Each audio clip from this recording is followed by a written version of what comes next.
dili mabuhi ang tao kung sulod sa isa ka bulan, dili siya mukaon. Then sa drinking the Lord, gisgutan nga dili pud mabuhi ang tao kung sulod sa isa ka semana, dili siya moinom og tubig.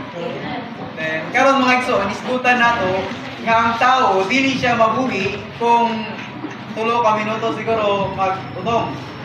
So kinsa may kanre ba? Kinsa may maka-testimony nga moabot sila og 2 minutes nga kanang dili mo tunga sa tubig. Kinsay nakasuway ka ng mood kan nga ipadugay mo og tunga. Kinsa may pinakadugay mo tunga ninyo? And so during sa katong time nga nangaligom mi sa kabatagan, ginatesting na mo kung kinsay makaya gikan sa lahi nga edge ngadto sa pikas nga edge.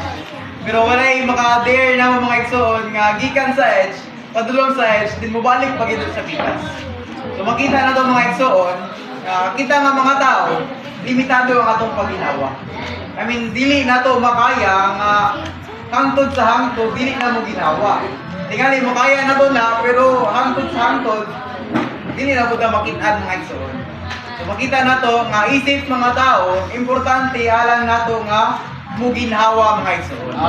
So in spiritual manner, ang atong pagginawa sa espiritu mga igsoon, mao day ang atong mga pag-ampo mga igsoon. So without prayer, our spirit cannot breathe.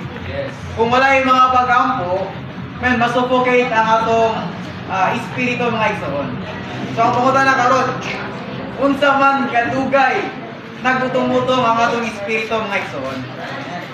Sa atong kinabuhi ba, kanusta man ta nakaampo?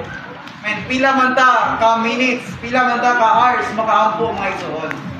Kung moampo po ta karon, ikapila man ang pila pa mo po ka minutes before ta nga makaampo ka butro. So makita nato mga igsoon nga sa atong tawanon nga bahin, ginatimanan na to ang atong lawas. Pero how about our spiritual life mga igsoon?